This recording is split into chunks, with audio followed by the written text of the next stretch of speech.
Yo, what is up guys? Welcome back to my YouTube channel. Well, it's me again, Teacher Kevin PH, and we're back with another video.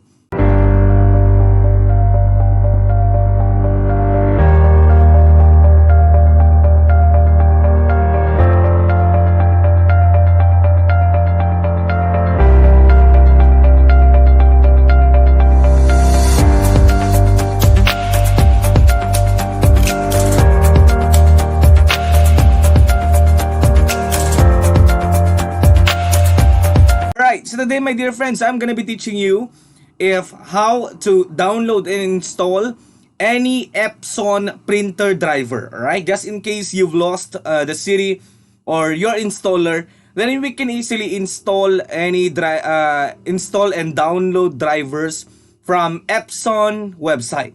Okay, and that's what we're going to do today. How to download and install EPSON printer drivers, different units of EPSON. Okay, I'm using EPSON L360 and EPSON L120.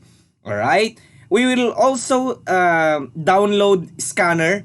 Okay, and of course, if this is your first time to visit my channel, don't forget to like, share, comment, and subscribe. In this channel, I'm always uploading video tutorials about computers and more. Alright, so without further ado, let's do this. Right, so I'm now in my Google, okay, or in Google. Then all you need to type here then is type in the unit of your EPSON L360 driver. Alright, then click enter. Then EPSON L360 L series EPSON Philippines, or you may also choose different options here. Okay, as long as it's an EPSON website. I'm gonna click the first one, then scroll it down. There you go, my dear friends. Drivers.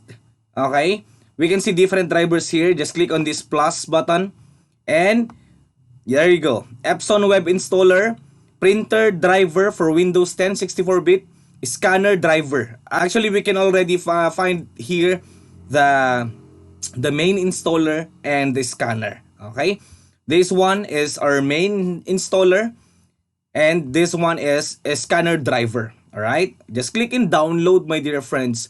Okay, just click in download, then click accept. There you go. My download is already starting. Okay. The next, I also want to do install or download the scanner driver for my EPSON. Then I'll just click download. Okay. Then click accept. There you go. That's my scanner, and this is my overall installer for EPSON L360. All right, there you go. Let's take a look at this. Let's install first our main installer. Show in folder L360. This one is L360 scanner driver. Right click on this one, then click run as to administrator, and click yes. But make sure, my dear friends, that your printer is connected to your device. Okay, then after this, you will just then follow or click basic steps here, then you're done. Okay, always remember that you should connect first your printer to your device before you click the installer. Right, as same as true with your EPSON driver scanner.